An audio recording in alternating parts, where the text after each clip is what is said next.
convido aqui oficialmente o Roberto Maier para nos apresentar Superbina 3. Seja bem-vindo. Boa tarde. Muito obrigado aí. Apresentação em tela, tudo ok? Podemos começar? Podemos. Então, o palco é seu. Muito obrigado. Mais uma vez, boa tarde a todos. Estou aqui agora vestindo o chapéu de empreendedor e deixando de lado aí minha atividade nas entidades.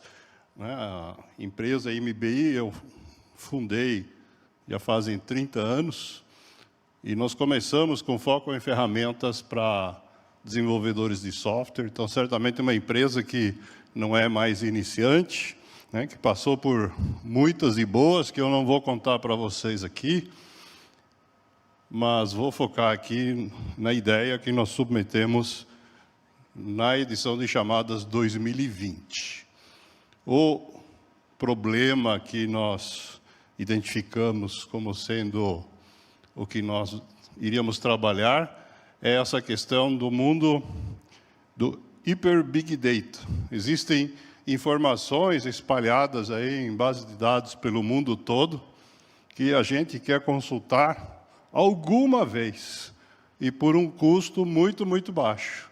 E o que acaba acontecendo nessa equação é que, em geral, essas informações não estão disponíveis de maneira fácil.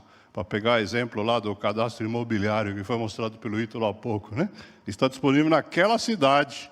Mas se alguém de outro país quiser ter acesso a essa informação, mesmo que esteja disposto a pagar, não tem como, né?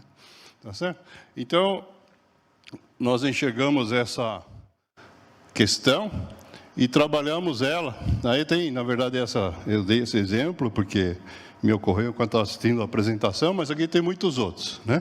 Nós temos a mesma situação com dados corporativos. Existem grandes empresas que têm bases de dados gigantescas que não são disponibilizadas pela mesma razão, que as pessoas estão dispostas a pagar para consultar, não viabiliza o projeto.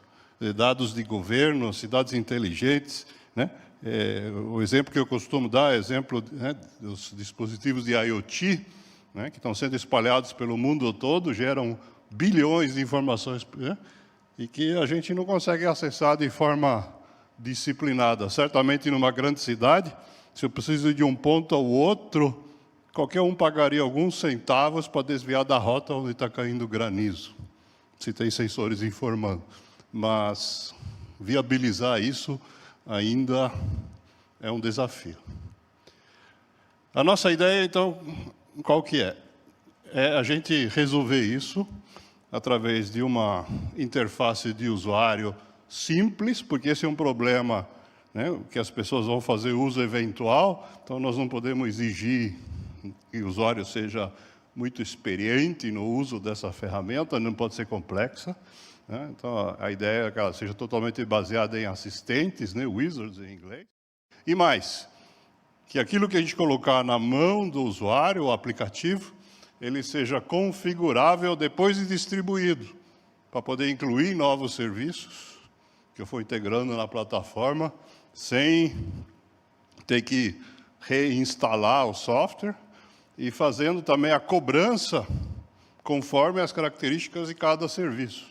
De repente, os Correios podem disponibilizar o acesso à base de dados de códigos postais, de graça, se eles quiserem. E outros serviços podem ser cobrados em valores muito, muito pequenos, centavos ou até menos.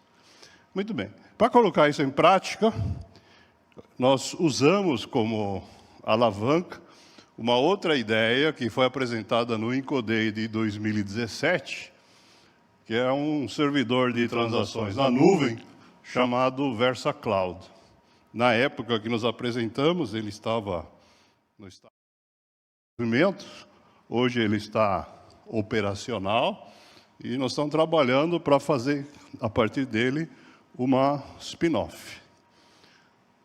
A ideia que nós estamos apresentando hoje, então, ela se utiliza do VersaCloud como um middleware para acessar os servidores na nuvem que contém essas gigantescas bases de dados aí que nós estamos querendo utilizar.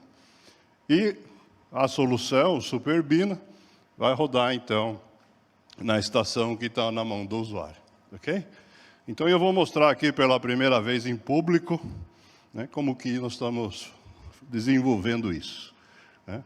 Essas aqui são telas extraídas do próprio ambiente lá, isso aqui já está funcionando.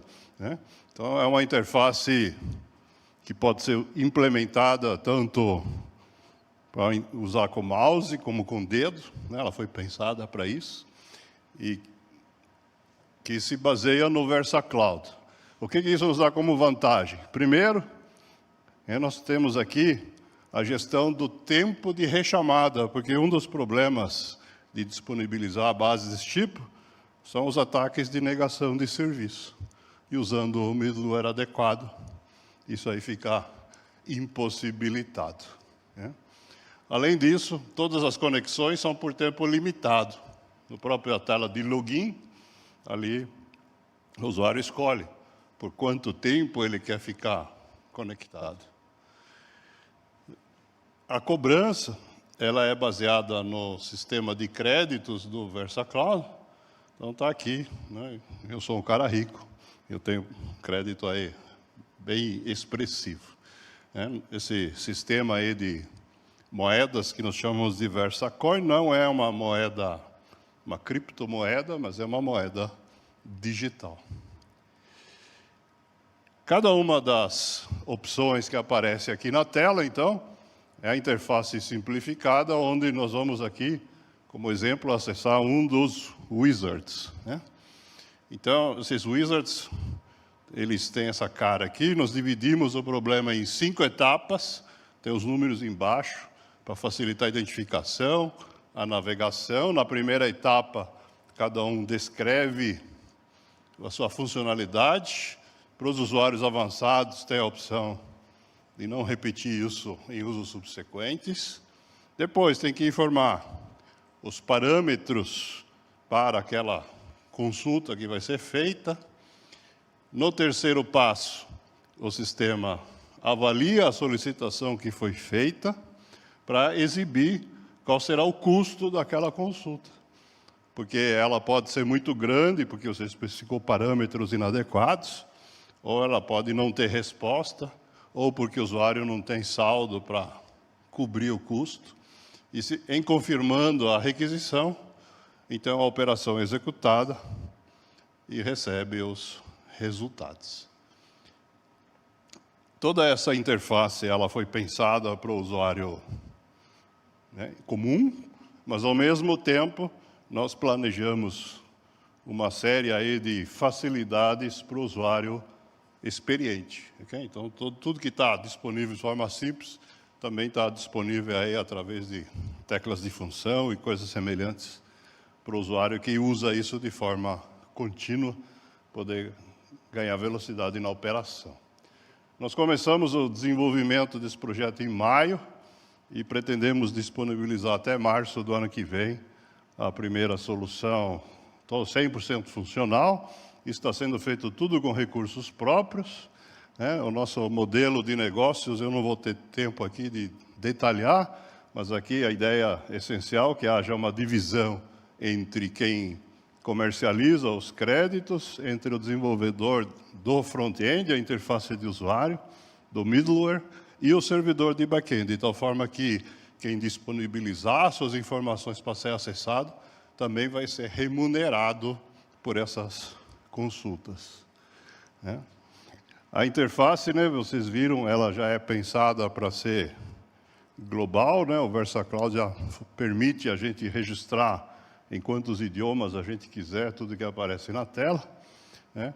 E o mercado para isso, nós falamos em Big Data, né? Só para pegar exemplo de códigos postais ou grandes empresas, nós automaticamente estamos falando aí de um mercado global. O mercado de Big Data para esse ano é estimado em 200 bilhões de dólares, então qualquer lasquinha desse mercado é um valor expressivo. E que tipo de parcerias a gente está buscando? Na verdade, o primeiro tipo de parcerias que a gente coloca aí são aqueles que detêm fontes de dados que possam ser disponibilizados através dessa interface.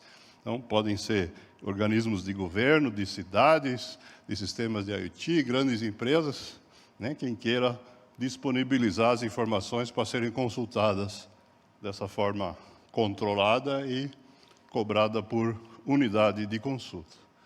E o segundo tipo de aliança, cooperação que a gente está aberto, é na questão da adaptação do porte e tradução dessa tecnologia para outros ambientes, né? Nós temos aí, nesse momento, o desenvolvimento no ambiente Windows, PC, né? Essa interface ela pode ser recortada para trabalhar até em telas menores, como smartwatches ou em quiosques, né? E a gente está aberto aí a colaboração, inclusive, para disponibilizar isso em outros mercados, com outras características aí que sejam necessárias para países específicos. Então, essa é a nossa ideia aqui. Tenho aqui os dados de contato para quem quiser falar com a gente. E com isso se iniciam aqui os 2 minutos para a votação da ideia. Muito obrigado.